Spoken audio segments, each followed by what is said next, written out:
This boy never expected that his childhood buddy Jenny would grow up into such a beauty. On the bus, she got harassed. At the beach, strangers hit on her. Even just walking by her house, gangsters chased her for her number. Luckily, Jack was always there to save her in time. 10 years ago, Jenny ran into Jack. She jumped down, snatched his game console, and broke it by accident. But instead of running away, she told Jack to punch her a few times, since she couldn't afford to pay him back. That very afternoon, she brought her parents over to apologize. Her apology was heartfelt. She truly wanted to be friends with Jack. What Jack didn't expect was that Jenny would try anything, from mountain climbing to bungee jumping. Every time he went with her, he came back covered in bruises. But their bond grew deeper. They even started calling each other by nicknames.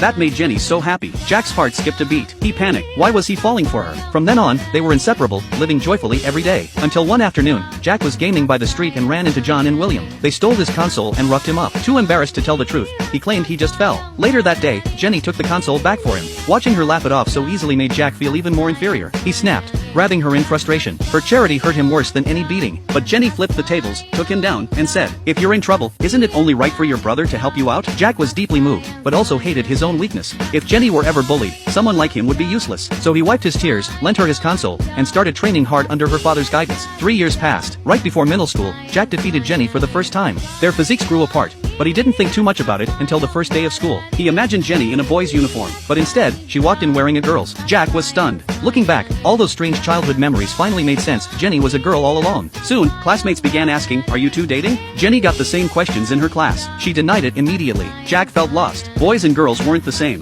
They weren't lovers. If they stayed close, it would only spark more rumors. So Jack quietly distanced himself. For a whole year, he didn't speak to Jenny. Even though they saw each other daily, they were colder than strangers. After a year, Jack couldn't take it anymore. He finally worked up the courage to say hi. They walked home together for the first time in ages. But Jenny suddenly punched him. Her smiles had been a facade. Inside, she had been hurting all along. "Why didn't you come find me for a year?" she demanded. Jack panicked. "I'm sorry, don't cry. I was afraid people would think I'm your boyfriend. I didn't want to cause you trouble." Jenny's eyes filled with tears. "If you really want to be with me, then don't care what others think." Jack finally understood. Boys and girls could share a pure friendship too. So they swore to be best friends for life, brothers forever. But as time passed, that bond slowly drifted from its original course. At some point, Jack realized he could no longer see Jenny as just a friend.